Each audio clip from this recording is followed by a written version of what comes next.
সে তাদের মেয়ে রানা নয়। এখন এমন পরিস্থিতিতে রানার পরিবারের সাথে কি হবে? শুধু রানার পরিবারই কেন, পুরো গ্রামের সাথে রানারূপী এই ভয়ানক আত্মাটি কি করতে চলেছে, এই ব্যাপারে জানতে হলে দেখতে হবে আজকের এই গল্পটি। সদ্য মুক্তি পাওয়া মুভিটির নাম হলো প্রেমবন। প্রেমবন একটি বইয়ের নাম, যে বইয়ে মানুষের জন্মতিথি অনুযায়ী কিছু ভয়ানক তথ্য লেখা আছে, যেগুলো ইন্দোনেশিয়ার মানুষেরা খুব মান্য করে। আর এটাই অমান্য করার জন্য কি হতে চলেছে রানার পরিবারের সাথে, চলুন জানা যাক। তো গল্পের শুরুতে একটি ভিডিও রেকর্ডিং এ রানা নামের একজন মেয়েকে দেখা যায়। রানা তার এক বন্ধুকে কোনো এক জঙ্গলে ঘুরতে যাওয়ার কথা বলছিল, কারণ রানা তার মায়ের জন্মদিন উপলক্ষে তাকে একটি বিশেষ উপহার দিতে চাইছিল। আর রানার এই বন্ধুর নাম হলো জানু।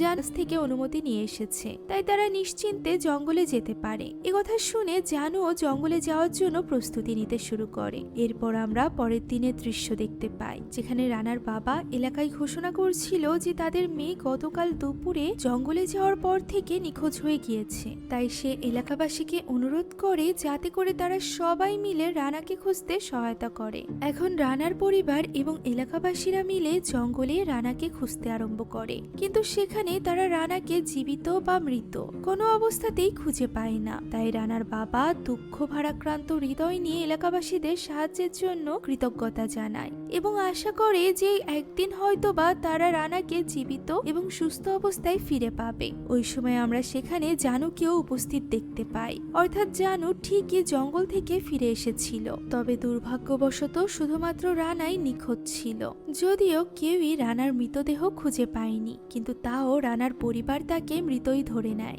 এমনকি এক সপ্তাহ যেতে না যেতেই তারা রানাকে উদ্দেশ্য করে তাহলিল রিচুয়ালও সম্পন্ন করে ফেলে। ইন্দোনেশিয়ান কালচারে মৃত্যুর পরবর্তী শেষকৃত্য সম্পন্ন করতেই এই তাহলিল রিচুয়াল করা হয়। এসব দেখে তাহলিলে উপস্থিত থাকা এলাকার দুজন লোক বলাবলি করতে থাকে যে তারা তো রানার মৃতদেহ এখনো খুঁজে পায়নি, তাহলে তার পরিবার কেন তাহলিল সম্পন্ন করলো? উত্তরে অন্য লোকটি মিস নূর নামের একজন মহিলার কথা বলে, যে কিনা রানার জন্ম তারিখ অনুযায়ী একটি হিসাব করেছিল।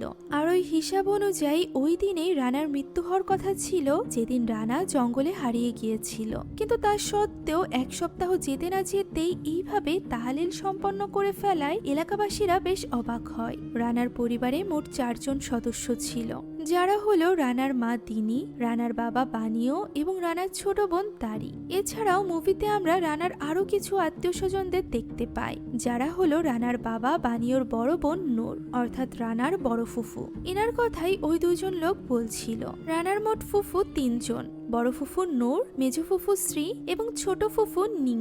মেজ ফুফু শ্রীর হাজবেন্ড আছে, যার নাম পার্ক। যাই হোক, এখন এলাকাবাসীদের এই সকল কথা রানার মাও শুনে ফেলে, যে কিনা রানাকে হারানোর শোকে একেবারে স্তব্ধ হয়ে গিয়েছিল। তখন আমরা অতীতের একটি দৃশ্য দেখতে পাই, যখন রানা ওই জঙ্গলে যাওয়ার ব্যাপারে তার মাকে জানাতে এসেছিল। রানার মা রানাকে প্রথমে সেখানে যেতে নিষেধ করেছিল, কারণ জঙ্গলে গেলে তার বিপদ হতে পারে। কিন্তু রানা বলে তার খুবই জরুরি একটি কাজ রয়েছে, যার কারণেই তাকে জঙ্গলে যেতেই হবে। তখন রানার মা নিজের জন্মদিনের কথা বললে রানা বলে তার মা জন্মদিনের মোমবাতি নেভানোর আগেই সে জঙ্গল থেকে ফিরে আসবে, এমনকি তার মায়ের জন্য একটি বিশেষ উপহার এবং নাস্তা নিয়েও আসবে। ফলে রানার মা তাকে জঙ্গলে যাওয়ার অনুমতি দিয়ে দেয়। তাই রানাও তার মাকে জড়িয়ে ধরে বিদায় নিয়ে নেয়। এখন এইসব কথা ভেবে রানার মা আরো বেশি কষ্ট পাচ্ছিল, যে সে চাইলেই তাকে আটকাতে পারত। তাকে আটকে নিলে হয়তোবা রানা তাদেরকে এইভাবে ছেড়ে যেত না। এখন এরপর আমরা জানতে পারি রানার মা প্রকৃত ইন্দোনেশিয়ান ছিল না, সে অন্য কোনো দেশ থেকে এখানে এসেছিল।